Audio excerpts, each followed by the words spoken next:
Good morning, millennials. I'm just really thinking about Luke Combs now. We were just talking about bitch. One that has like the same big dick energy.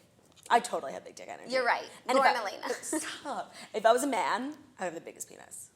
Wow, that is no. You would have massive balls. Yeah, like saggy ones. Oh my God, when I was in Europe, I went to the beach. It wasn't even a nude beach, but all beaches are nude. What did you see? And Jackie didn't take any pictures. How mean is that? Oh my God. Like I was so confused about the protocol there. But anyways, there were so many nude people, and it wasn't even like a tourist. Like some people were nude, some people weren't. It wasn't a big deal. It's not like I sought out a nude beach. We like landed on a beach, and I was like, titties. But what was so did you partake? I did not partake. But like the titties were actually like fine, like it wasn't a big deal. No, titties are nice. And in Miami, you can see titties sometimes because a lot of people from South America live there and they are like cool with their titties. And I've seen boobs. Me and Ben were staying at the Edition and literally the most gorgeous girl, like she should have been a porn star, was laying naked at the beach and me and Ben couldn't stop staring at her. Well, so many of the women like who were topless like really didn't have like much going on upstairs, so it didn't feel so salacious. Right, like we couldn't do that. Right, there were a few pairs that were like, okay, brave. Bazumbas. But then there were also some men nude, like no bottoms, and it was crazy. Like one guy was like bushes. I didn't like know, but I was walking down the beach. That is so crazy. And like one guy was just like laying, and like it was just. Were his legs spread or no, put together? No, he was laying flat, but I could see, like you could see everything. And then one guy was leaning up against a wall, charging his phone, sitting in a W, with his legs up. With the charger. Oh my God, so his like ball sack was like touching the ground? More than that, the charger was running up his legs. Like it looks like his ball sack was charging his phone. Wait, it was so crazy. It was insane. And then I was wondering, like if I took a picture like with Zach, like a normal picture. I'm dying. You told me that story, but I didn't know that he was sitting in a W. I thought he had one knee up against the wall. He had both knees up, W right, no, but he was style. sitting on the floor. Sitting on the floor. I thought he was standing with one leg. Like, oh my God, that is fucking hysterical. hysterical. It was wild. And I was like, if I took a picture and like that was in the background or something, like, am I not allowed to post it for his privacy? Like, I know Instagram would probably take it down, but like maybe I could get it on Facebook. I don't know, because it's like a part of just the background, like the fabric of the culture. Right, and it's like you're clearly comfortable. Well, they care less. Like everyone in America is still like wound up about privacy, whereas Europeans is like, we don't give a shit. Like, remember when that girl got in trouble for keeping the identities of those people on the plane anonymous, and she still got in trouble? Oh, that's true. That was crazy. Like everyone, like no one cares. Relax. Right. So for that reason, you're not that interesting. For that reason, I didn't take any pictures. Yeah, but no, I just meant like for our chat, like not for like. And I also internet. didn't have my phone with me, like on the beach. Big mistake. I know, but it's imprinted in my mind for life. I'm so jealous. That's the sort of thing that you can't forget. Well, I don't know. No matter how hard you try. At dinner last night, have you ever heard of the disease elephantitis of the nuts? I've heard of elephantitis, so I can only imagine of the nuts. Remember that movie, Elephant Man, that we watched when we were kids? I cried for like a week. You know what's so weird? I was talking about that movie on the trip. I forget why. Oh, because we were at like some sort of like circus thing, and I was talking about how the circus is kind of like outdated. You know, we have so much entertainment now, like we don't need to like look at people who just look weird in order to laugh. No, or we also don't need to abuse animals to laugh. Right, and how like even though I love P.T. Barnum, like the circus has run its course. Like if he were alive in 2018, he wouldn't be exploiting elephants. Yeah. He would be doing something else because he's a showman. Yeah. Anyways, and then I was talking about the Elephant Man and how it really stuck with me, and I realized like we were way too young to see that movie. And especially because we never watched any crazy movies growing up. Like I didn't see all of Titanic until last year. No, me neither. Honestly, the only things that we watched that were like somewhat dark were Degrassi, and When a Girl Got Raped, we weren't allowed to watch it anymore in the show. And also we saw Schindler's List because like we had to be well-rounded members of the community, and that movie really fucked with me. You know, there are random movies, like there are always movies about like sad shit, but there are movies that stay with you. Totally. You want to know mine? Me too. Okay, wait, let me just not forget. The Elephant Man. Me too. Paper Clips, that documentary about the Holocaust. I didn't see it. And The Pursuit of Happiness with Will Smith. When he gives the $5 to the guy, like that is the worst movie. Like that movie fucked me up. Okay, here are mine. Ready? Elephant Man. Obviously, Schindler's List. Wait, shit, I should have went first because of my dementia. Fuck. Shit, and I had such good ones. You need to give me like 5 minutes, hold on. Okay. Oh, this one, like for some reason, United 93. I literally cried into a towel in our bathroom in our house after I watched it because I didn't want anyone to see. I literally couldn't stop crying. It's the saddest movie ever. And like that guy, that actor who I love, Will Arnett, he was so good in it. And like now he's my favorite actor just because he did the movie, and I hope he did it for free. Yeah. And I hope that movie was successful. It's literally just the most horrible story. Also, if you were, like I watched Black Hawk Down, but like later in life, if you watch that now, like if we watch that younger, it's so fucked up. 12 Years a Slave. but also again, I watched that as an adult, so like I had more of an Me too. emotional like control on myself. No, oh my God, that movie really bothered me, like to no level, because like obviously slavery is horrible, disgusting, but he was free. Oh my God, and he just thought those guys wanted to like let him play violin in their band. Oh my God, that movie is horrible. And I didn't watch it when it was like Oscar season and it was getting so much hype, and I was like, okay, well I should watch it. Oh my God, Solomon, that was his name, Solomon. That was the worst movie I ever saw, ever in my life. He could not get off the plantation, and then one day, his papers arrived. It is the worst, sorry, I just spoiled the movie for you. The Right, worst and movie also I he's ever there saw. for 12 years. 12 years. Oh wait, and when he leaves, it's like bittersweet because like there's literally 50 people still enslaved on the farm. So like, he's leaving and he's excited to go back to his family, but like, Yeah. what about everyone else? Yeah. And they're like happy for him, but like not really. It's a fucking terrible movie. Yeah. Whew. And Brad Pitt was so mean. Oh my God, I'm remembering more. And the guy with the letter. Oh my God, he wrote this letter. And But that Brad guy, Pitt he wasn't gave it so in. mean. Oh, was he the good guy? He was decent. Okay. Ugh, and then oh my God, that's actually a horrible movie. Can we stop talking about it? Yeah, this is like not a fun way to start off the show. With a big but pit. we have better movies to talk about because I finally watched Preppy Connection Good transition. and To All the Boys I Loved Before. Okay, let's start with To All the Boys I Loved Before because I'm just like so jazzed about it. Okay. Initial thoughts. It was so cute and so sweet and like I feel like there's a butt coming. No, Okay. there's really not. Like also I was watching it because it felt like it was like my homework, so I just wish I had a more like stress-free experience watching And it. watching it now that there's all this hype, it's Around like Peter. Well, I didn't know even though there was this hype around Peter, I didn't know who she was really meant to be with in that's the what end. I liked. And that guy, Jake, is that his name? Josh. Like such a wiener. I can't. Such a wiener. Like, oh my God. And when they were in the forest, the field in the beginning, I'm like, he's not even hot. Right, I'm like, this can't be Peter Kavinsky that everyone's talking about. No. Oh. No. And then when Peter came into the picture, and I still wasn't sure. I just like that I didn't know where the movie was going.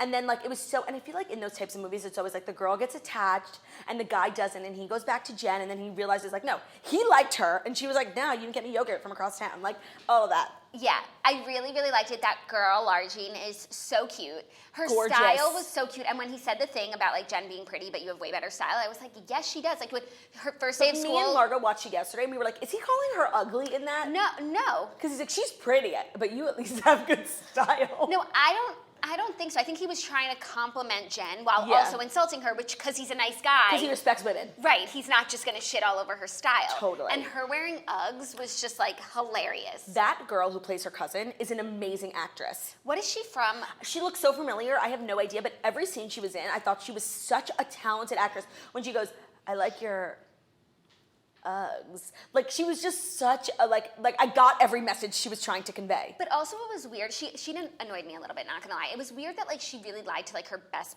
friend. Like I thought that was weird too. and her little sister. Like, what's wrong with you? Because it's like embarrassing. Yeah, but like how can Lord, you lie? How can you just lie so easily to like the people that you actually love? Good on Netflix one more time for being in tune with what's necessary and like casting someone who's like internet famous, King Batch.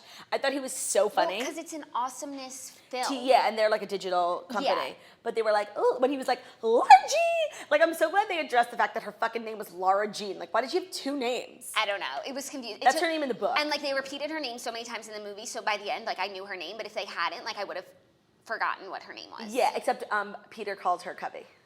Yeah, or Lara Jean Cubby. You know who I really hated though? Her older sister. Hated. Like, she couldn't have gone to college fast enough, and she came home too early. No, and like she was just I didn't get in the first few moments that like they had a special relationship. Like I thought it was always contentious. And like, what is she doing dating a younger man that's her sister's best friend? Like I couldn't agree more. that's fucked up. And then like she made him boring by only wanting to drink water and not pee. Totally. And wait, me and Margot, that's what I said to Margot last night. Like the first 2 minutes of the movie really make it seem like it's going to be a very different movie. Like it looks like a weird, quirky like art film, and then it obviously gets better. But I thought the first scene is very bizarre.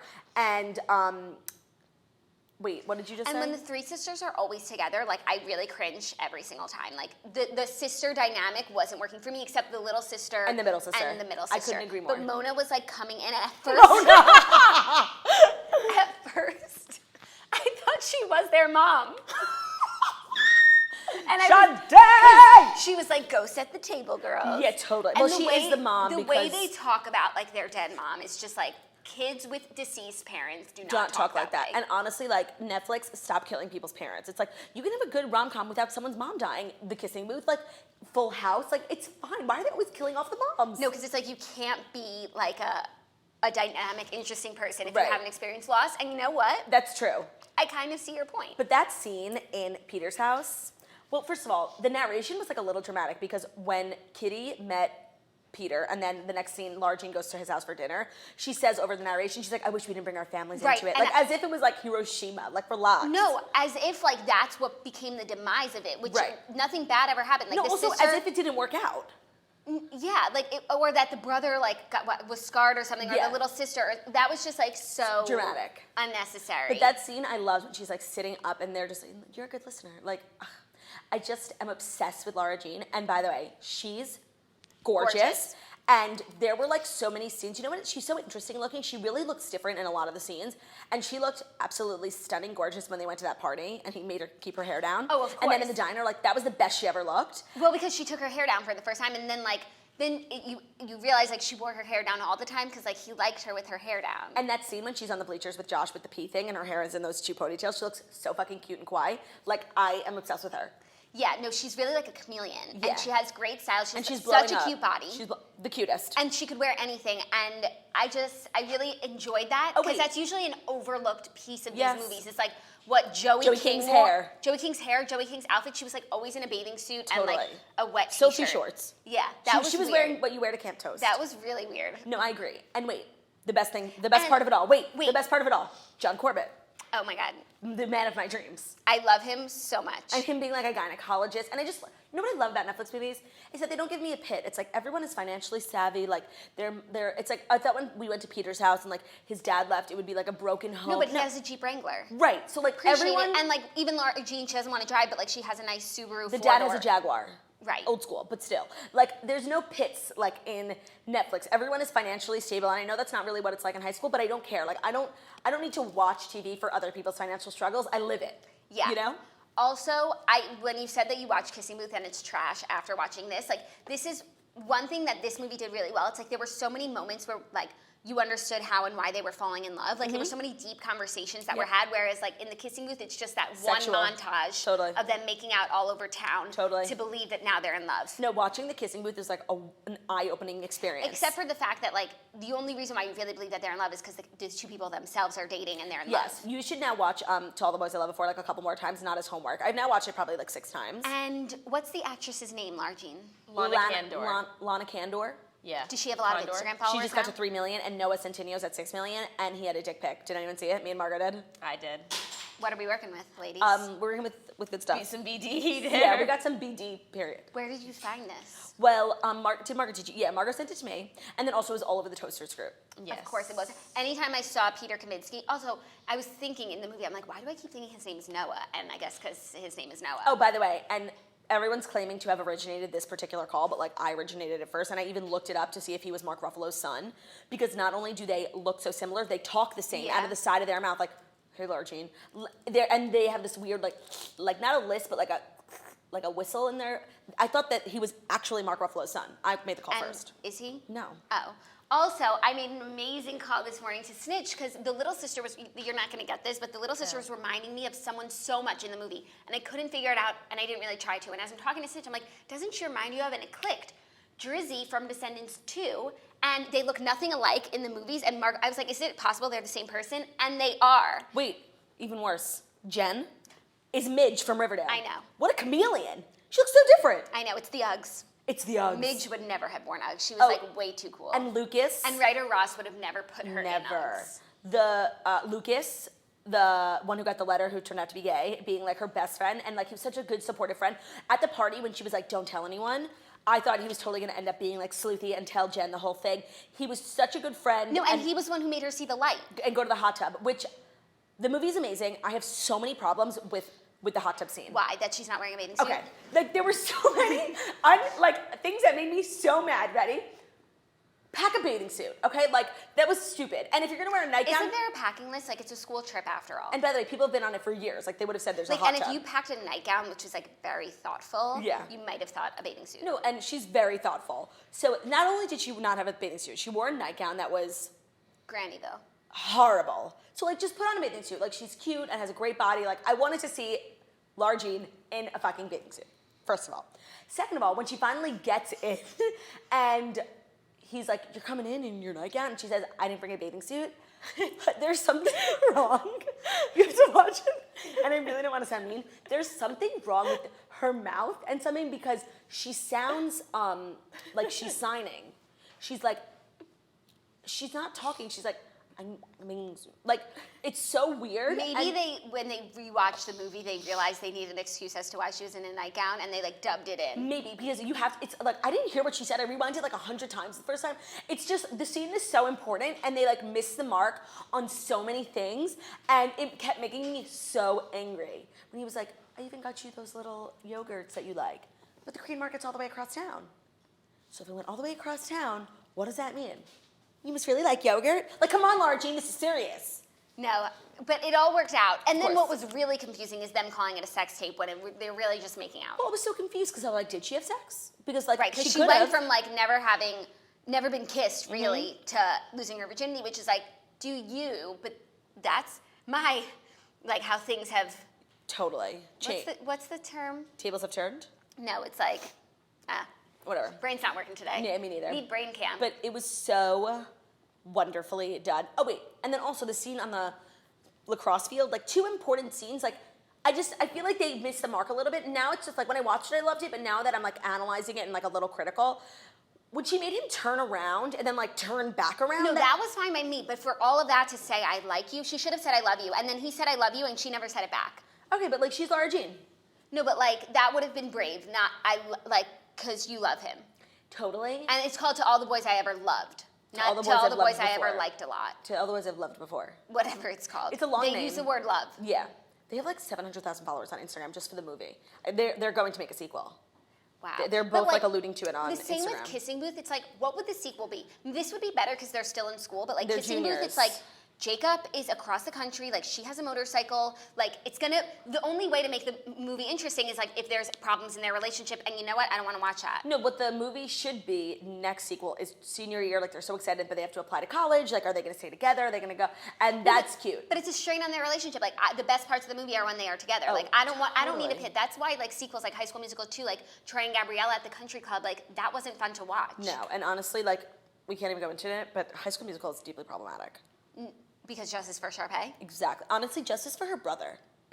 He was Well, such a hardworking guy. He received justice like all the time because he was with Kelsey and He like was on both sides. everyone like saw the good in him, but no one saw like the humanity in Sharpay. Right. It's like Fifth Harmony, because everyone like thinks that Fifth Harmony sucks, that Camilla's the best, but like honestly, like I'm pissed if I was in Fifth Harmony. Like Camilla just ditched us and we had this whole thing like going on. We had a good thing going. That's like Sharpay. Like everything was fine. Like no one else wanted to be involved in the theater. They called her a loser, and she took all that because she had a love for her craft. Right. And she worked hard at it. And like she prioritized it over everything. Whereas like Gabriella was prioritizing science and Troy was prioritizing basketball. And if you want to be the lead in the musical, like this needs to be your priority. I couldn't agree more. Okay. And also like when she was helping Troy in the country club, like she was trying to help him, like, and everyone thought she was being sleuthy, like. And also, like, she's not like sleuthy trying to steal Troy. Like, she likes him. Like, it's a crush. What about her? Yeah. What about her feelings? No, only Gabriella's feelings. No, it's just like, now I see it as an adult, and I'm like, Gabriella sucks. No, and it's like Sharpay is human just like the rest of us, you guys, and she just wants towels imported from Turkey and lobster imported from May. That is the best song. I'm gonna relax and renew. You must do. Ba-da-da-da. But she did get her own spin-off, Sharpay's Fabulous Adventure. Did she? Yeah, she did. Wait, so how does that song go? The lyrics in the beginning. I want it all. The turkey. I want it. I want it. It's like iced tea imported from England. Towel.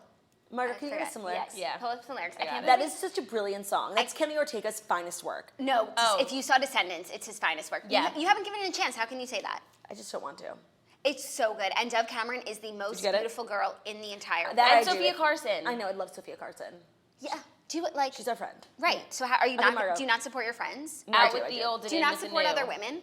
Goodbye, Ramona. Okay, Bethany. Wow, Bethany. That is the best GIF ever, and it applies to everything. It's so crazy. Like, it's like she is being an actress. She's insane. Margo, what are the lyrics? Out with the old and in with the new. Goodbye, clouds of gray. Hello, skies of blue. A dip in the pool. A trip to the spa. Endless days in my shades. The whole world according to moi. Ding. Excuse me. Ding. He played the wrong note. And then how does it go? Iced tea imported from England. Lifeguards imported from Spain. Towels imported from Turkey.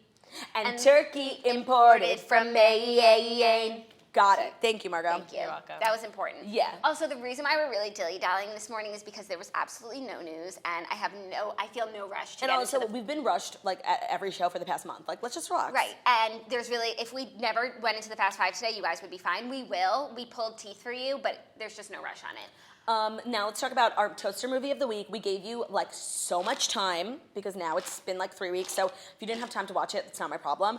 Where did you watch it? Where was it available? It was available on Netflix, but with the new Apple TV, I just searched in the search Preppy Connection, and it shows you everywhere it's available. So it was available a lot. Yeah, It's and important to... It's important to have movies that are available for free for people, because little children, like, we all had to buy, and it was not worth the money. I and agree. now, like, Kate Winslet is just lining her pockets, and, like, you know, it's hard out here for a toaster. Okay, so what did you think? Okay, I mean, it was such a great, interesting film, Right. very dark, like, interesting story, love a good true story, and I very much enjoyed it, but it was like, and I was saying this to Margo, and I feel like such a film critic saying this, but there was something just so, like, anticlimactic about it, and just, like, linear, like, story, peak, arrested, but then there was, like, no end, really. Like, it was just, like, all along, like, we knew he was coming down because, like, he's on the walking escalator with Lucy Fry from Vampire Academy, which is also an amazing film. And she's a great actress, and She's it's, like, gorgeous. The only other thing I saw her in is Vampire Academy, where she's a vampire, and it's, like, her mouth is so vampire-y, and then, like, here she's a prep student, and she still looks like a vampire. She's like, honestly, the movie was pitful because the two protagonists like just kept making bad decisions and like being stupid, and I was like,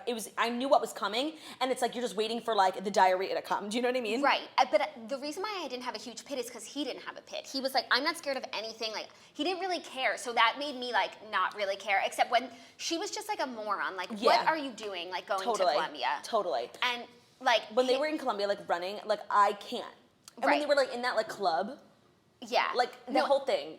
It was, and like they wanted to kidnap her, and like they killed their friend over it. Like I they were know. not playing around. And why did he have to steal that guy's cocaine? Like. So stupid. So like, stupid, only to flush it down the toilet, but then to not. Right. And like that guy Ellis, like I hate him so much. I have to tell you something. Like drugs, like you can get drugs in America. Like what the hell? But this was in the 80s. I and so it's like guess. Wolf of Wall Street, where like, you know how much they're doing cocaine, like it was like a new thing. Okay, that's true. I guess. And also, like, if you get even if this was in 2018, like he would be getting drugs in America from a drug dealer. The drug dealer's making the money. Like he was the drug dealer. Right, 'cause he was, like, poor. Gonna put himself through college. Honestly, like the movie was the epitome of loser. Like this kid, all he wanted was like to be in with the cool kids, and like he literally ruined his life just to be cool. Right. Kids are such losers. Also, and kids are evil. I was reading an article, like the real story, and that he was found with $300,000 worth of cocaine on Wow. him. He went down there. He collected $300,000 from those idiots.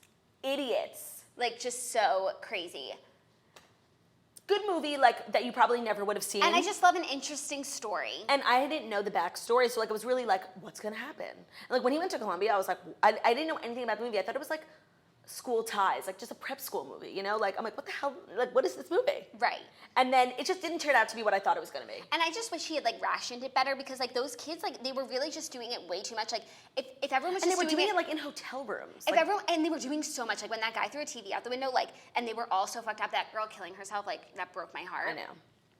But they were like, if only they were like a little bit smarter about it, he wouldn't have had to keep going back, you know? Yep. No, like they did in a night what like most people would do in I guess like a month. So like if he just like rationed it better, Totally. he would have had this going for a really long time. He could have made a lot of money and then like stop. The key, and this is with all these movies where like Wolf of Wall Street 2, it's like you have to know when it's over. When like, enough is if enough. Jordan Belfort just had resigned and and Coach Taylor would have stopped looking into him at the SEC, like he would have gotten away with all of it. When you get to it's the Harvey Weinstein, and when you get to a certain level, you just can't stop. And it's like knowing when to stop is so important. Even like Bernie Madoff in some of these movies, it's like there was a point where he could have just stopped and he would have gotten away with it. I'm honestly glad he didn't, but it's you just get too greedy. So stupid. And like greed is fine and it makes the world go round, but you just have to know when it's like, okay, I have what I need. Do you ever see the show on MSNBC, the greatest network of all time, American Greed? I've seen the commercials. It's like hour-long episode documentary, like E! True Hollywood Story vibes of like some of the greatest scams in American history, and it's fucking wild. Like what people will do just for money. like Jan Levin. There was this guy. Is that the next Toast movie of the week? Yeah. Yes. Okay, officially announcing. Wait, actually, because like I don't know, because when we watched like with Ben and Zach, because we hyped it up way too much for them, Okay. and then they were like feeding off each other, saying that it was shitty. yeah, they were being annoying. They were that being night. annoying. And if it wasn't a true story, it wouldn't be so interesting. I think it's honestly one of the best movies and most underrated movies ever. I just love these niche little true stories that it's like, wow, this really happened in the world. Exactly. So the next movie, it's a Netflix movie, so it's free. Yeah, it's a Netflix original starring Jack Black. It's called it's Jack Black's finest work since School of Rock. It's called The Polka King, Polka. And when I don't know who told me to watch it first. I think it was our friend Danny. Was it? she- She was like, she kept saying the Polka King. I thought she was saying the poker. So I thought it was a thing about gambling. Yeah, but it was not. It was definitely not. It was so And different. in the beginning, you're gonna be like, what am I watching? Yeah, and just give it 30 minutes and try not to fucking throw a knife at the TV when his wife comes on because she is the fucking worst. But she's also the girl that was dating Chris Pine. In real life? Yeah, Captain America. Yeah. What? Yeah, it's a weird thing. But she is like a real actress. Yeah. No, you it's guys just- are gonna just watch the movie. We will discuss it next week after Labor Day. Jack Black is like physically irrecognizable. Also, what was good about this movie, Preppy Connection, is the guy Toby. He's also from Project X, so like his character's already believable as like sort of like bad behavior, like getting into trouble, doesn't give a fuck. Yeah, like he has a bad boy image. Right. So like I was believing him. I was believing her. She was like totally Palm Beach. She was so like Chode. no, she was just like dumb, like classic dumb bitch, you know? Yeah, for sure. And then that guy Ellis, like he was a great actor. He was Which one's Ellis? The one who called the feds. Oh yeah. He was the third. Yeah. Like with his middle part and his hair behind his ears. Totally. So now that we've sufficiently wasted 30 minutes. Chris Evans is Captain America, is he not? I might have. I get the Chris That's is Chris confused. Pines, Chris right? Pine, Yeah. right? So she from Polka King was dating Chris Pine's Captain America? Blondie The one from What's Your Number? Yeah. Do you want to hear one of the most interesting facts about Chris from What's Your Number? I don't know his last name. It's not Pine. Chris Pine is No, Chris Pine is from that movie with Reese Witherspoon where the two guys, This Means War. He's brunette and like dark eyebrows. wait, hold on. We have to get to the bottom of this. Yeah. Chris Pine. Evans is Captain Chris- America. No, Chris Pine is this handsome Yeah. man. No, but he's not Captain America. He's not? No, Chris Evans. Go to Chris Evans from Oh, What's Your oh my Number? God, they're so similar. They're so similar. That's Captain America. And do you want to hear the most so interesting Chris fact? Evans, which one of them was dating Jenny? Who's Jenny? Jenny Of his- Slate? Jenny Slate. She's the Polka King's wife. Oh, you're right. I'm pretty sure it's Chris. Jenny Slate, Chris. Chris Pine and Chris You guys, Evans like are the same person. This is why people think like It's Chris all- Evans. It is Chris Evans. Chris Evans and Chris Evans is Captain America. So Captain America, And What's Chris- Your yes. Number guy? no, Chris Pine is Captain America. No, he's not. Chris Evans is Captain America. By the way, Chris Pine in this story is nothing. Chris Pine is from Wonder Woman. Hey, I didn't see it. Yeah. No, Okay. Chris, So Chris Evans is everything. What's Your Number? Captain America, Jenny Slate. By the way, I just want to say I got it right the first time, and someone in the comments fucked me up. Okay, you want to hear the most Yeah. interesting fact about Chris Evans? Yes. For a brief moment, do you know who he was dating? Jenny Slate. Yes, but Aspen from season 2 of Vanderpump Rules, that blonde girl with the little freckle Yes, above her lip, they yes. dated for like a minute. By the way, her name Wait. is. By the way, her name is Vale. Oh my God, I got my skiing locations. I got my skiing lodges He was confused. Her dating name is Vale. Park City. And sorry, wait, now that I think about it, I think it was Chris Pine who dated Aspen. Oh, Vale. You guys, Oh my I God, can't. that is so funny. Oh my. Anyways, you'll figure it all out for yourselves. Are you ready? So here's what's gonna go down. We will finally do the Fast Five. Then we will do Dear Toasters. Margot, have you pulled? Yes. Okay, she emailed them to me. And then what else do we? That was it. Oh, okay. So without further ado, here are the Fast Five stories that you need to know before you wake up and take a bite out of your morning toast. Okay, first up, Kylie Jenner joins Kendall and Kanye as an Adidas ambassador. This is a big deal. Kylie shared yesterday she's so excited to announce that she's officially a hashtag Adidas ambassador, hashtag created with Adidas, and Adidas Originals. Kylie's she was Puma. Puma. They must have bought her out of her contract, which is major. And Selena's Puma now. Right. They're paying her $3.5 million per Instagram post. I don't think it's working. I don't think it's working. And like, yes, she's the most followed person on Instagram. I just can't explain how bizarre I think that is. Like, I can't believe that Taylor Swift or Kim or like Cristiano Ronaldo, like, I can't believe there isn't someone with more Instagram followers than Selena Gomez, besides Instagram. Right. Well, and I just also want to say Instagram having the most Instagram followers is weird because their Instagram fucking sucks. No, but it's like when you join Instagram, they kind They of peer automatically pressure you to follow them. Yeah, so like anyone who like isn't in tune. Right. So Like, it's a bunch of suckers. I don't think I've actually ever followed their Instagram, but it absolutely sucks. They just It's like post artist, photography. creative, like sucks. I mean, whatever. I can't believe Kylie crossed to the other side. Wait, I caught up on Kardashians. I kept up with the Kardashians last Okay, night. wait, we'll talk about it in a second. I just want to say, the thing about Puma is, like, they really don't need anyone other than Rihanna. Like, what she's doing for the brand is, like, so above and couldn't beyond. agree more. Instead of paying Selena Gomez or, like, even contracting Kylie back, like, a few years ago, like, just up Rihanna's contract. She's technically the creative director, and, like, I don't think she shows up for work every day, but what she's doing, like, is, like, game-changing. So relevant. I like, couldn't agree they more. are selling Puma at the second floor at Bloomingdale's, and I am buying it. But so her brand Fenty is Puma? Yes. It's, like, What about the beauty too? no, Fenty Beauty is not. Okay. But the I just thought it was Fenty- like Fenty X Puma, like a collab once. No. Are you sure? I'm pretty sure. But then she also does other collabs. Like I keep getting like served Facebook ads for like Savage Fenty, which is like her lingerie collection. I don't think that has anything to do with Puma, but she is Puma. Interesting. Puma's such a weird brand because like they were around when we were kids and they were like those ugly sneakers. But we wore them. Yeah, my friend Alicia always wears Pumas. And I remember when like Puma like hired Rihanna, and I was like, "There's no way Puma's ever gonna be cool." And like now here we are, like it's not Adidas, but like it's not Reebok. What do you think of? It's not New Balance. It's not New Balance. I like New Balance. They're like nerdy and cool. They're so dad. My dementia's getting so bad. Also, it's because you drank last night. That makes it worse. Does it? When I drink a night before, I can't put my thoughts together the I next can't day. speak. What were we talking about 5 seconds ago? When you think of Puma, what do you think of? Roxy like a Puma. Ha! Okay, I'm glad that you got that. That's so funny. I Yeah. almost like. You almost didn't? But then No, you I did, and I was like, "There's no way that's what you are talking about." Of course. Roxy like a Puma. And if you don't know that reference, she's too old for you, bro. She's too young for you, bro. Whatever. Anyways, old. so true nowadays. Kylie is now officially a part of the Adidas family, and like I feel really good about it. I feel like this has come full circle because I remember when there were rumors she was signing with Puma. Kanye tweeted like, "There's no way Kylie's going to Puma," and then she did. So Adidas definitely like is paying her the big bucks, which she deserves. Also, I just feel like Kanye, like getting Kylie to be in with Adidas, like only helps cement his relationship with Adidas. Because from what I see, like publicly, is that like a ton of Adidas's revenue comes from Kanye. Like he's their most valuable asset. But NT says otherwise, and he says that they're really unhappy with Kanye and that like the company's in debt. So if that's true, Kanye bringing Kylie along is just great. Like it really gives him like 5 more years. Definitely, and if they bought Kylie out of her Puma contract and she signed a new one, like this might have just pushed her over the billion line, which we've all been crowdfunding for her. Totally. How much do you think her contract's What worth? bank do you think she uses?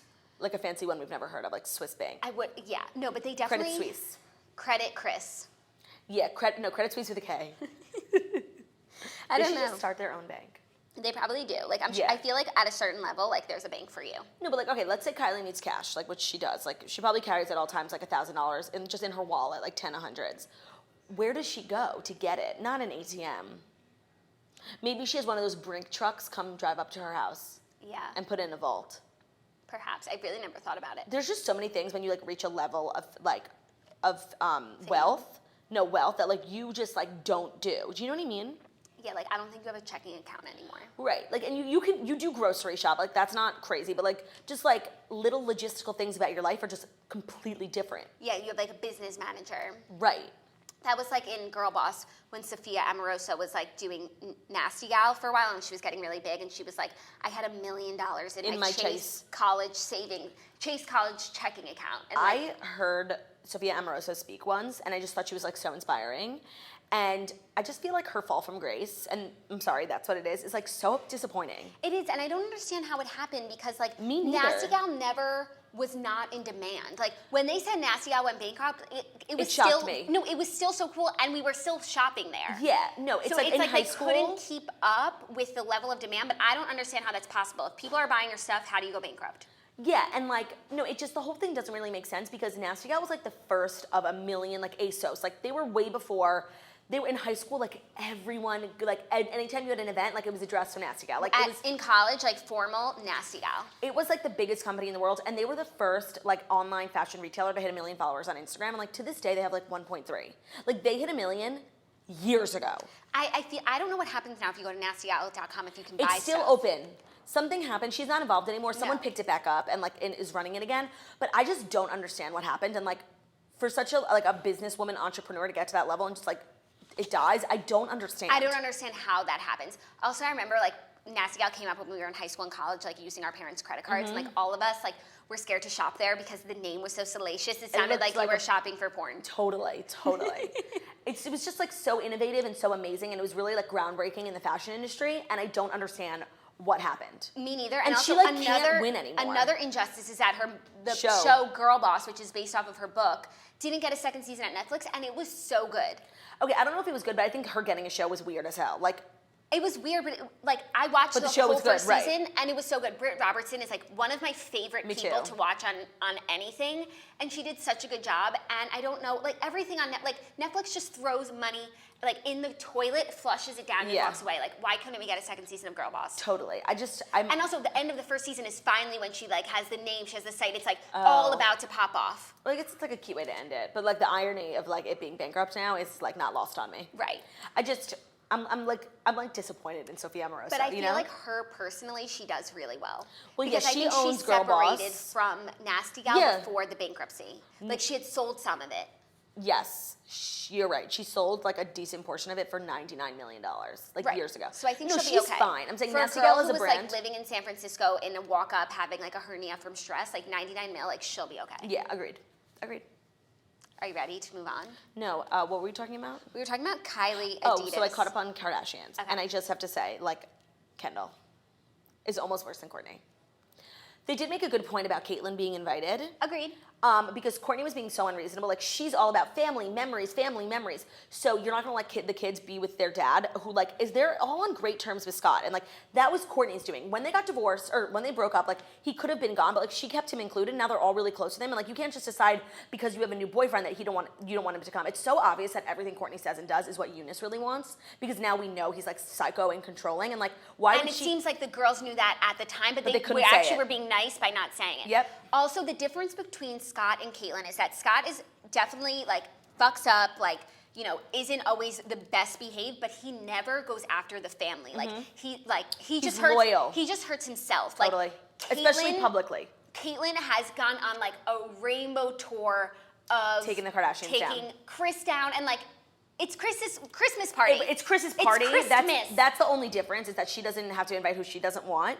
But Kourtney's just like a walking hypocrite. Like the memories with family, and then she like breaks all the traditions and was like gonna take the kids away for Christmas. Like so stupid. Right. Like if Caitlyn came to the party, she would have like And they worn a mic. ended up inviting Caitlyn. She would have like worn a mic and like sold the footage. Of course. Or like wrote a She would have taken a picture of Kylie. She would have wrote a tello. Kylie wasn't in like any of the pictures. Kylie's like not on the show. It's insane. No, and it makes me so sad. But I Me too. understand like this is how she wants it. So for that, I'm just happy she's getting what she wants. But like I love her so much. Even when her and Kim were being stupid and pranking I like Chris, know. which wasn't funny, I was laughing with them. Me 'cause too. I was so happy to be a part of it. I just like, but why does Kylie even go to those filming sessions where they have to do like side interviews, because she's not on the show? I wonder if she'll be in next season, because here she's like really pregnant. Yes.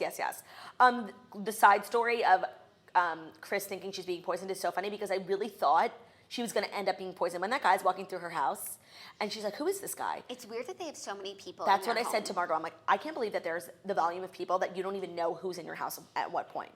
Like that's dangerous. Yeah, but I think they also have people in their house who keep eyes on the people in their house, and that's why there's Of so course, many of people in the course. house. And when they go to the front of Chris's house with Jeff Leatham, Kourtney and Chloe and Kim, you never get to see that part of Chris's house, and it's gorgeous. Yeah. Like the driveway with all the palm trees, I loved it. And you just know Jeff Leatham was like living for the cameras. No, totally. And I was just thinking about Colton. Exactly, I was thinking the same thing. But the scene where Kendall's wearing the Stranger Things hat. 2 dry cups. No. Having a cup of No, tea. it's not even that. Kendall looked like a completely different person. I had no idea who that was. She looks different all the time because she gets filler in her face. And what bothers, I have a few things to say. First of all, I love people do your work. Kylie, literally changed her whole life with plastic surgery. But Kendall acts like she's the natural sister, and she's really, really not. She looks irrecognizable these days. And right now, I think at this point in time, she has more in her face than Kylie does. I think so too. And there was a point when Kendall was becoming a model, she got her nose done. That was the only thing she got done, and she was the natural beauty. She was really, maybe a year before she was in the Victoria's Secret fashion show, maybe 2 years actually. There was a year period where she was what she wanted to pretend to be, but she got so skinny because she does so much runway, and when you get so skinny, your face gets skinny, and you could see your bones through your face, and that's not what a model is supposed to look like. A model's supposed to somehow have a red, beautiful, plush face, and bones for skin. So she definitely gets her face filled because she doesn't want to look like that. And you can always tell when she's just gotten it done. She always gets it done right before her interviews. She looks so... So when she's sitting in that restaurant with Courtney, I think she literally just came from the doctor. She's really puffy. And then maybe a couple months later, she looks way more normal and way better. But she's got to figure that out. And just be honest. Also, remember the girls Kim specifically, their faces don't move. No. An eyebrow never moves. Remember what Kim did an episode where she gets Botox? She's I really didn't like it. Oh yeah, I didn't have any reaction. And it's you say you're so honest. You had your ass X-rayed on Tyra, and you're still gonna pretend you had an allergic reaction to Botox and you don't get it. Totally. Your face does not move. No, I mean Chloe. I got Botox once 3 months ago, and my face is already Is it? Yeah, I'm gonna, a little bit. I'll probably get it in 3 more months. Yeah. But her face does, a cheek doesn't move, a mouth doesn't move, a forehead doesn't move, and you need to just tell us. Totally. That is so crazy to me still. I never forget about that, how Kim pretends she's allergic to Botox. Totally, that is fucking hilarious. She is allergic to it. It makes her face not move. When she was in that house where the one that they TP'd, and she got psoriasis in that bathroom, remember? That was my favorite house of hers. Was that where Chris Humphries proposed to her? Yes. And that's also where she lived while she was pregnant with North for a brief moment. But she didn't want to live, obviously, in the Chris house, and she was richer then. But, that house is my favorite. The way that they design their houses now is, so minimalist. It's the Kanye effect. There's, no furniture. Well, Kim's house now. Yeah. But Chloe's is, beautiful. Wait. Yeah. That scene where her and Kim and Chloe are sitting on those 2 big chairs in front of a fireplace. And then you see, later when Kim comes over to Chloe's house and gets her out of bed, those 2 chairs and that fireplace are in Chloe's room. That is, my dream setup. She had these 2 huge, amazing, furry chairs in front of this fireplace, and then right behind her is her bed. I was I need that room. Yeah. I feel actually at this point, Chloe's house is, my favorite. Me too. Because Courtney is too black and white. Yep, and her kitchen's brown. It's so weird. Yeah, it is weird. I noticed And the kitchen in this episode. But her and Chloe's kitchens look exactly the same, except they're different colors. And there's so many times they're sitting around Chloe's kitchen, and I think it's Courtney's, but Courtney's not Because there. they both have a round table in front of a window. And Kim kicked her out, Yep. so how could it be Courtney's house? No, and that room where they had that fight. It was The glam room. Was it a movie theater? No, with all the snacks. Oh, that must have been. This after the glam room fight, they go into and they had that conversation where Courtney's zooming in on a picture. That room, I believe it was a movie theater. It had no windows and there was candy everywhere and big furry blankets. That's my dream. I think Chloe's house is my favorite. Because it's the most realistic. Also, Chris's house is amazing. Of course. And then Kim and Kanye's house is a little too Yeah. minimalist. But they don't film there. We Right. only know about it because of Charlemagne. Right. Oh, that's true. And because those pictures that Kanye tweeted about. What does he call it? The sunken place. Yeah. And that room off of Chris's kitchen with all the snacks and the bar. That's my favorite room. Yeah. Just remember their ranch. They need to buy it. I can't believe that they don't own that house. Remember Kim's condo? Of course. Remember the townhouse Courtney and Chloe lived in? Yeah. Oh my God, the condo. I love all the versions of their houses. And it was Kim was the most successful one, so she had a Right. condo. Wait, do you remember that blue house that Courtney and Scott lived in with 1 or 2 kids? Yes. It was super cute. It really looked like a house in the suburbs. Yeah, they was also lived in one that looked like a cottage a little bit. Is that what you're talking Maybe. about? It was not blue, it was very light blue, almost like white. Yeah, I think we're talking about the same same one. house. But it's those weren't their house. Those aren't their houses. No. Oh, and do you think the ones that they show, they never show Chloe's house on the outside, do they? At this point, no. But I think in the earlier seasons, they actually were showing real houses. Chloe and Lamar's house was so cute and so LA. And Jessica Simpson and Nick Lachey used to live there. Yeah, that's an iconic. Yeah. An iconic house. It's just it's so funny to watch the real estate develop within the Kardashian, like, and now Kendall's house is done in real life on the show. They're like making it seem like that's her storyline, her project. And I saw some footage. She has Restoration Hardware couches. They all do. They all do? Yeah. They invented Restoration Hardware. What? I've heard them talking about Restoration Hardware on their show Kourtney's like house 5 is years very ago. Restoration Hardware. Kylie's house is all Restoration Hardware. Ugh, I expected more from her. I know. And they all love those Toto toilets. Okay. Because I think they get them for free. It's 11:16. Are you ready for the second story of the day? Oh my God, we gotta keep it moving. Maybe we'll push to your toasters. Taylor Swift stands to make music business history as a free agent. Oh my God, I can't stop talking about this. Come November, the superstar will be able to sign a new deal for the first time since she was 15, and it's sure to be a big one. Is this a Variety article? Yes. It's so well written and really helpful. Talk about your blank spaces. Taylor Swift is about to have one in the spot where her label affiliation goes. In less than 3 months' time, she'll be a free agent, as the first anniversary of the release of her 6th album, Reputation, marks the official expiration of her obligation to Big Machine Records and its founder, CEO, Scott Borchetta, who signed Swift when she first came to him as a country pop teeny bopper of 15. Now 28 and among the most successful female artists in modern history, not to mention a savvy businesswoman in her own right, Swift has already been free to negotiate with rival companies, though she couldn't sign any new deal before November. Her reps are known to have preliminary discussions with the major label groups, along with talks about returning to Big Machine, the Nashville-based Universal Music Group distributed indie that became a powerhouse with Swift as its flagship artist. She could hardly be in a better position to attract suitors. She sells albums. So what this article is so good, and they go, it's like really long and boring, but they go like, here's every route she could take and what it would mean for the music business. But what they fail to include, which I think is such an important statistic, is I believe, and don't quote me on this, that her parents own a stake in Big Machine. Because Scott Borchetta, who is like, he has like 130,000 Instagram followers, like all the Swifties know him. And he's the guy in her Eat Your Hollywood story. And I knew he looked familiar, and that's why. He was like just starting out and was gonna like make his bones with Taylor Swift. And I believe that Scott and Andrea gave him money to start the label. And so they definitely own a part of it. And then I think it was sold to Universal Music Group, so they might not be like shareholders anymore. But they got paid out. Right. But I do think that they're invested somehow. And so anytime the label makes money, they make money. So her moving like wouldn't really make sense from that perspective. But that's not like public information, so people don't know like if they really are involved or not. I don't know what the exact. It's on Wikipedia. Oh, it is? Swift's father owns a stake in the record label. Does it say how much? No.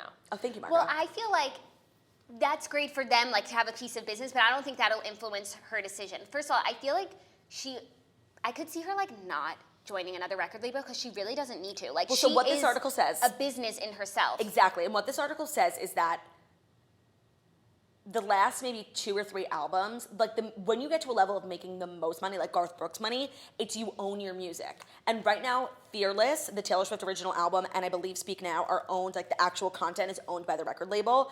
And in order to really like get to that next level, you own your own music. So part of her, what they said, part of her negotiations are her owning all of her music and probably buying out Big Machine, like from literally owning her content. But Big Machine makes up 80% of their yearly profits. That's like a projection from Taylor Swift. So like this could put them out of business. Yeah. But now she also established them. Like, I think she's ready to move on. But Honestly, I don't it doesn't see even her. matter. I don't see her like moving to a bigger like she doesn't need any of that. You know what this really like reminds me of and really rings true? Remember in that Kanye interview with Charlemagne where he's talking about how he fired Scooter Braun, not because Scooter did anything, like he loves Scooter, but because Scooter like taught him that like he needs to be this, like artists are businesses, and instead of having like a manager and an agent, artists need CEOs, like they are businesses. Like that's how I feel like Taylor is gonna structure. No, she's so fucking smart, and her family, her dad is like a wealth manager, so like she's always been like money, and people are like, well, they could, wherever she goes could influence her creative, artistic, like, no, Taylor Swift can't be told what to do. Like, no matter where she goes, she's in charge, and it's like, it's not gonna affect her whatsoever. Like, she has her own studios, like, she has one in her house. Creatively, this means nothing for Taylor Swift. Like, No. her next album is still gonna be what she wants it to be, whoever records it, you know? But yes, this is now about taking it to the level of owning it. Like, I wouldn't be surprised if she started her Taylor own. Swift LLC. Yeah. And she's just gonna, like, business herself. And she should sign artists she believes in. Yeah. Like Jay-Z, Rock Nation. Yeah. That's a record label, yeah. And she's always like supporting like Kelsey Ballerini and that girl that's friends with Becca Tilley that she brought on stage. Totally. Haley Kiyoko. And she really elevates like people to a next level just like by including them. So like she took that song "Take Your Time" by Sam Hunt and like she made it next level just by performing it at one of her shows. Like she should start her own label 100% and sign like a Carly Pierce, someone she believes in. Do you know what I mean? Yeah.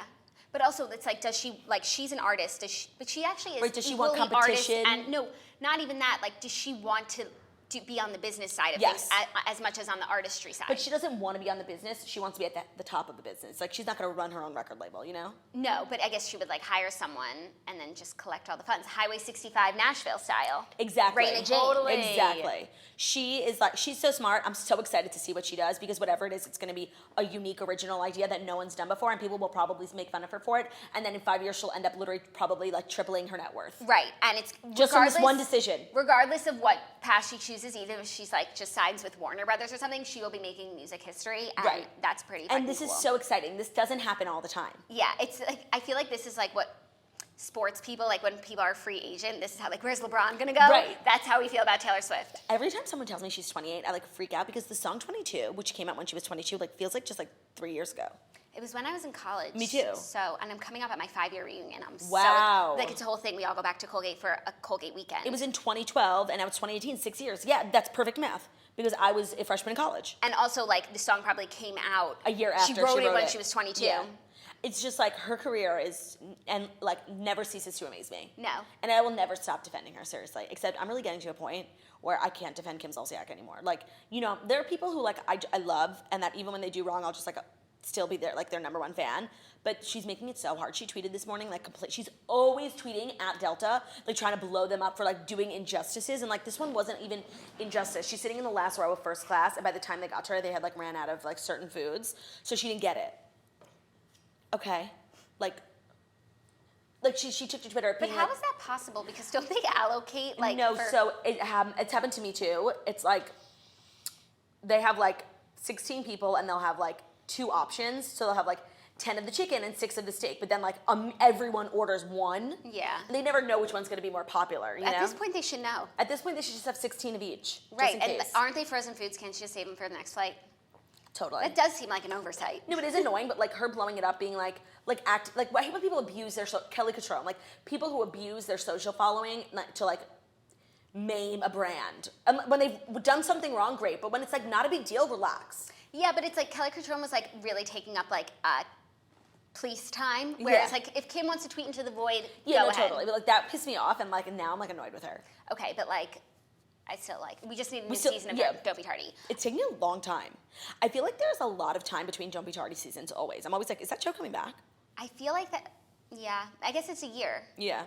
Well, it's 11:23. Are you ready for the third story Yeah, of the we day? got a breeze. Okay, this is a breezy one because it's a story about an Instagram comment. Wait, I am like not watching the comments today because you told me yesterday I was like watching too much, and I agree. It's like it's distracting, but I feel like we're not live and nobody's watching. Do you know what I mean? Totally. It's like we're not record. We forgot to hit record. Well, it's here, and I can tell you We're we're live? Yes, Okay. we're definitely live. What are people saying? I'm not looking because Can I it's see? distracting. No. Okay.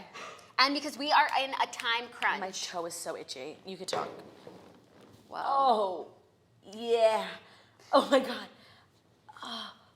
Itchy toe. Okay. Wow. Anyways, this next story is just a story about an Instagram comment. So My don't- favorite type of don't, story. Don't get all your bragas in a twist. What's that that from? Brats. Don't get your Catherine- bragas in a twist.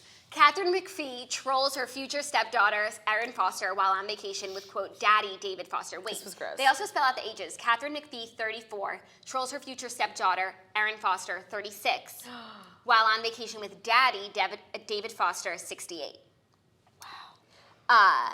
So basically, Katherine McPhee posted like a pretty photo of herself, and Erin Foster commented, "Feels like I could have been invited on this beautiful trip." And Katherine McPhee replied, "Mommy and Daddy need alone time." She is Meredith Blake. That is so funny. Disgusting. But like, I feel like they're all getting along. Yeah, no, and I think that Erin and Sarah actually really like Katherine. And I feel like they really just want David to be happy. Like, they're old enough that it's like... They can't care anymore. And this is his how many number engagements? 6. Like, I don't think they expect him to change anytime soon. Yeah. And if he's happy... When he was married to Yolanda, like those were the good old days, and they had that house. Oh, that house. Does she still live there? No, she has a condo.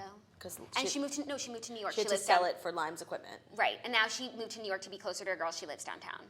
Oh, does she? Yeah, I know where she lives. Do you? Mm-hmm. Are you gonna say it? No. It's rude, yeah. That's like when Sheena told where Lala lives on Watch What Happens Live. Totally. Except they were friends, and I don't know It was Yolanda, an- but... yeah, it was. But I'm a good friend, Yolanda, now you know. No, I'm happy for Katherine. Katherine McPhee did something so funny on Twitter yesterday. She's Yes. really trying to encourage people to vote in their like local primary elections because it's really important, which it is. Everyone should register. And she did a tweet like voting matters, and then she put up a picture of her and Taylor Hicks because if you remember, Katherine McPhee came in second on American Idol to Taylor Hicks, who went nowhere and had gray hair at the age of 25. I think if I were on American Idol, I actually wouldn't want to win. It's like But it's a curse. it's a curse. Well, I Ruben guess, but then like Studdard? Kelly Clarkson, Carrie Underwood. What is up with Ruben Studdard? Does he have an Instagram, Margot? Please look it up. I'm on it. I love him. He was so supremely And talented. then wasn't there that one Eva? It wasn't she on a. No. I don't know, but Fantasia, yeah. Fantasia Barrino, she didn't. She Eva, actually did win. I'm sorry. Eva's from America's Next Top Model, and she's on Real Housewives of Atlanta. Yes, no, that's Eve, I think. I don't know. Her friends call her Eva. I don't know if my dementia is so bad. Who were we just talking about? I think Katherine Fantasia McPhee. Barrino might have won. She did. She did. Oh, so yeah, but And- she's not cursed. Where's she at? Oh my God, she's like Isn't she Aretha- on Broadway? Broadway. Broadway, $80. No, she's on Broadway. She was in The Color Purple. Aretha Franklin said she wanted Fantasia to play her in her biopic. Well- she's like one of the most well-respected artists of our time. You know what? That's a great segue to our fourth story at He does have an 11:26. Instagram? Ruben Studdard does have an Yeah, Instagram. he How has many followers? 85,000 followers. Oh my God, that And breaks it's my heart. called Real Ruben Studdard. Can you give me your phone? Yeah. Is there a fake Ruben Studdard? That's a great segue for our fourth story at 11:26, which is that Ariana Grande is performing at Aretha Franklin's funeral. Oh, that's beautiful. Yeah. Ariana Grande will be among the performers who will pay tribute to Aretha Franklin at her funeral Friday. Grande will be among entertainers Stevie Wonder, Jennifer Hudson, Fantasia, I told you. Faith Hill. Ooh, are you gonna go, Snitch? Hopefully she can remember the words. Shirley Caesar, Shaka Khan, and more. Franklin's rep, Gwendolyn Quinn, says Franklin met Grande when the two performed at the White House in 2014 for then-President Barack Obama and First Lady Michelle Obama as part of the, quote, Women of Soul concert. Hold on, it's really important for everyone to know that Ruben Studdard lost a decent amount of weight, and he looks hot. Look. He looks good. Daddy. Everyone follow him. What does he do for a living? He definitely, like, sings here and there. Like, I feel like he has a nice life. Yeah. Because he is so recognizable. Actually, and it's like, not I feel like anymore. if I lived near him, like, I would hire him to, like, come sing at my wedding. Of course. He would do an amazing He has the job. most amazing voice. So is this Aretha's actual funeral, or it's a... Or is it, like, a televised funeral? Right, because it's always so weird how, like, for most of the funerals that I go to are Jewish funerals, and you have to bury the person the day after they die, like, no matter the And circumstance. also, I feel like I was reading stuff about her, like, open casket, and her fans were coming to, like, say their goodbyes. What? Maybe I had a dream about it after. Maybe It's really crazy. Is Her that true? body's just on display for 2 full days, and fans can come in and see Where? it. Like wherever she lives, there's pictures in Daily Mail. Like you can see her in Daily Mail. You see could her see body. her? They don't show the face, but you see like she's in a red getup and like all What? this stuff. It's crazy. I wonder if Kim and Mario did her makeup. Totally. Well, so here's what I'm saying is, like, when you go to a Jewish funeral, it has to be the day after the person died. Like, no matter the circumstance, like, you really can't wait more than a day. And even if it's, like, at night, like, it's crazy. So if you see the body, which I think only the family does, it's, like, fresh. If you wait, she died, what, like 2 weeks ago? Yeah, but they put that stuff in you. It's so crazy. It's crazy. But that's how Jews Yeah. are the minority, so I that's how know. most people do it. I don't think I've ever been to a non-Jewish funeral. Actually, that's definitely not true. Yeah. I can think of 2 offhand, so actually, never mind. So Ariana Grande will be amongst the many performers. I wonder if it's going to be televised. That's so weird. Honestly, the only funeral I was ever interested in going to was Joan Rivers, because it sounded like the most lit thing ever, and like that it was the funniest thing ever. Yeah. Damn. R.I.P. I wondered if they recorded it, just like weirdly, like just for personal. I don't think Is so. that weird? I think that's weird. It is weird. Yeah. It was at Temple Emmanuel, like the biggest, most beautiful shul. I miss her. Like, I it miss literally her. does not get easier. It does not get easier, and literally, Like, every time I remember that she's gone, like, I have the same reaction of sadness. Every time I miss Joan Rivers, I either watch Piece of Work documentary. There's like not enough documentaries on her. Like her life was just getting interesting. Yet there's a lot of content out there about her you can watch. Like, you can watch In Bed with Joan and Melissa. That's just like Oh, that's true. random internet content. Then they had that show on WeTV. Yeah, then she's been doing red carpets for years. Like, I'm sure you could find them. Oh, you yes. can watch her on The Apprentice, where she won, and she, like, won back her whole career. Her career, like, if you read her book, like, her career was in the gutter, and then so she went on Apprentice, and she won. And Celebrity Apprentice. Celebrity Apprentice, yeah, and that's also the season Chloe was on it, and she got kicked off because, like, she had to go to court for her DUI. Oh my God, I have to watch this. And Jesse James, Decker? Kat Von D. Oh my God, I have to watch. It's an amazing season, and then Joan wins. Spoiler. But that's what propelled. Then she got Fashion Police, and her career, like, if you watch Piece of Work, that's before Apprentice. Oh, is it? And then she wins Apprentice during Piece of Work, and you see she's getting all these opportunities. It's like an amazing thing. Okay, I need to rewatch now with this mindset. But what I was going to say is I watched that TMZ clip of her outside the airport calling Selena Gomez dumb, and it's my favorite thing of all time. Yeah. Did you hear what Selena Gomez said? Selena Gomez, that college grad, the best clip ever. The best line of all time. Of all time. She was just epic. And honestly, with all the trials, tribulations, and terrible things going on in the world today, we never have needed a Joan Rivers more. Because you want to know what she was? She was just so rational. So rational, voice of reason. Voice of reason, and really like understood like it's a joke. Like we're just trying to make people laugh. Like I am still not well. I was reading her book like a year ago, and she wrote the book maybe at this point like 10 years ago or 8 years ago. And she talked about The Bachelor for 1 second. She talked about the people that go on it. Oh my God, we need her. And in one line, she like completely summed it up. She had like absolutely no time for it. And imagine and that was before FabFitFun. Like Right. Imagine where we'd be today. I mean, I still follow her on Twitter, and I think the weirdest thing ever is like maybe 3 or 4 times a week, Melissa tweets like a flashback photo of them and adds herself. Like she's obviously trying to get followers. I unfollowed her social media because it was It's weirding bad, me yeah. out. What's your when someone passes away? Do you unfollow them? It depends who. Yeah. If it's like a person I know, no. Yeah. me But if neither. it's like a celebrity, I'll leave it for a little bit because like it's mean, and then I'll stop. But it depends. If they never post again, I probably would never unfollow them. Do you remember Trev So Electric? Yes, of course. That was one of the things I was thinking about. Was it? Because he was like a meme account, but like he was like a really talented comic. He was the funniest person on He Instagram. invented so many things that we now say, and he like had just like made it into a meme. Like, sorry, I'm late. I didn't want to come. Like that was him. Being alive is really fucking time consuming. Something like these classic things we say. He invented them, and his shit was all over the internet, and he was like really like blowing up. And then literally one day, he was gone. Yeah. And nobody ever found. I mean, And he wasn't like a big enough celebrity, like, and it Right. was also like a few years ago, so like In the no one early really Instagram covered it, and we never really got answers. and nobody found out what happened. But all of his pages are still up, and you should actually go check them out because it's still because they're so funny. so funny. So funny. But that was so crazy. Yeah. Okay, 11:33. Fifth and final story, Crazy Rich Asians tops the box office again with a crazy second weekend. Crazy Rich Asians is still crazy rich at the box office. The Warner Brothers Rom-com brought in an estimated... Someone's been waiting their whole life to write that sentence. Right. Brought in an estimated $25 million in its second weekend to once again top the box office. That's just a 6% drop from its haul over the previous weekend and nearly unheard at the box office. Most films experience a sizable drop once the buzz of its opening fades. This is not surprising to me. First of all, because this is anything that's like based off of a successful book is already set up for success. Because there's a built-in audience of people who already read the book. Anything that comes out during the summer when there is not one thing to see, like I check the movies all the time. I love going to the movies. I will literally see anything just to sit at iPic and like have spicy tuna. I'm so and with you. I haven't gone in months because there's not a thing to see. Like so, I would see fucking like Justice League Right. just to go to the movies and be in air conditioning, especially in the summer. and like a recliner. Yep. And like, but I'm not home. Right. Home somewhere else. So like, this isn't surprising. I'm so glad it's doing well. But like, everyone who's like, wow, this is really like history breaking. No, what's history breaking is the fact that there is absolutely nothing to watch these days. No, but the reason why it's so impressive is because it's the main characters are Asian American, which is like never has happened because like people who like actors who are minorities are always like the funny friend on the side, you know, like or like Awkwafina in Ocean's 13. She was like the crazy like they're always just like a token character. Whereas now like this is just the month for Asian Americans because between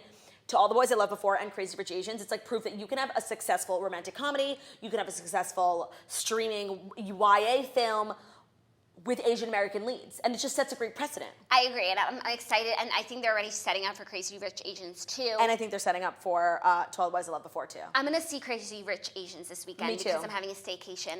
Oh right, so it's Labor Day. Labor Day. Yeah, I said that weird. What? I like paused for you to chime in. You know, Labor Day. But which one's Labor Day? I get them confused. Labor Day is when you can't wear white after, and Josie did. Yeah.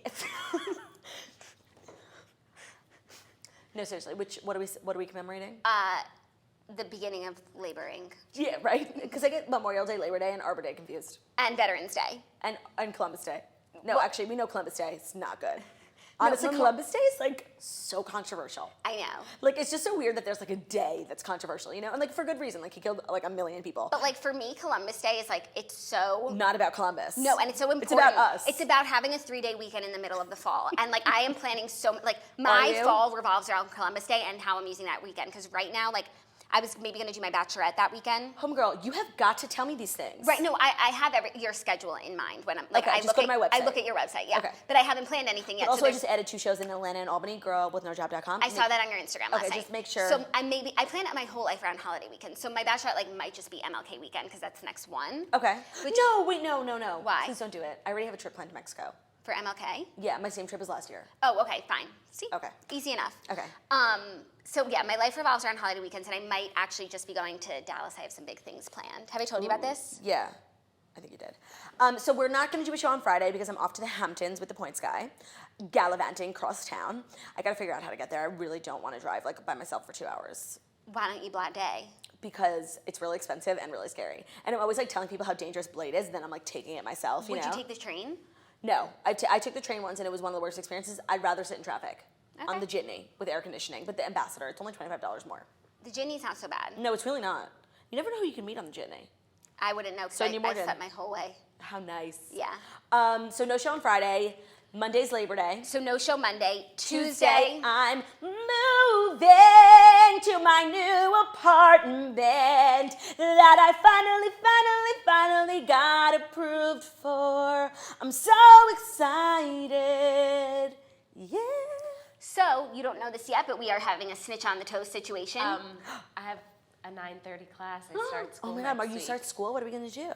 We'll figure it out. So you still want that raise? But you might have to find a co-host. I do No, have, well only then- because I'm missing the first week of school to go to Camp Toast, so that's the only day that I can You're go. forgiven. Here's the thing, guys. I tried. There's no show Tuesday. So no Monday, Tuesday, Wednesday, we are here right before we put our scarves around our necks and head off in our convertible to Camp Toast. Did we get a convertible? I'm working on it. Amazing. Yes, is that what we want? But Or a we're gonna be pickup 4 truck. people. Like honestly, we should just get like an SUV. Or a minivan? Okay. The place that I get a car from, Raleigh Motors in Glendale, very prestigious. I don't think they have a minivan. G-Wagon. Yes. I can get us. Jeep Wrangler. Done. They don't do Jeep. They do. We'll pick out a car, pending I can get one and that they approve it. But BMW, Mercedes, Lexus, Acura. I think that's it. 4. So we can't get a G-Wagon. We can. Do you want it? That's Mercedes. Even though I really have Oh. a thing against G-Wagon. Why? Because those are the cars the Nazis used. I thought it was big. No, like the Nazis themselves drove those G-Wagons? trucks. Yeah, because Mercedes is a German, German vehicle, company. and those are like their army-looking trucks. Okay, so Yeah. maybe like an Acura. Yeah, like something American. Lexus. Jeep. Am I speaking English? I guess we're gonna have to go Not elsewhere. Jeep. Ford. What? We're gonna have to go elsewhere. Okay. Is Lexus an American car? Yeah. I get so confused. I don't know. Anyways, so we will be back On Wednesday. tomorrow. Tomorrow and then Wednesday. Tomorrow and then we're off to Camp Toast. and then we're off to Camp Toast. By the way, so I've gotten like a million questions about Camp Toast because people are like so nervous about buying their ticket. Here it is. Go to the Eventbrite. The password is in all caps premium. I can't say it enough. I get a million DMs. Premium, all caps. Everything's included. Eventbrite link in bio on our Instagram. Or just click the get tickets on our Instagram. Tickets are $5.25. That includes all your food, all your liquor for like 4 days. all your fun, all your friends. All you need to do is bring all your toast. All you need to do is bring like your bedding and clothes and like makeup if you want. I'm not wearing makeup the whole time. And yeah, it's gonna be a good time. We'll post a packing list in the Camp Toast Facebook group. But it's really like bring whatever you want, like whatever you feel comfortable in. I hope this heat wave ends by Breaks. then. But if it doesn't, like we have 2 pools. We can go in the lake, Totally, I love a pool. and we have 2 The zip line. zip line land in the lake. Okay, well I'm off to the US Open just to be like the socialite that I am. And that's it. And that's it. We will see you back here tomorrow, and we will do Dear Toasters tomorrow. It's so crazy for a show where I was literally pulling teeth for stories. We couldn't stop talking. Remember when we were not in a rush? Bye guys.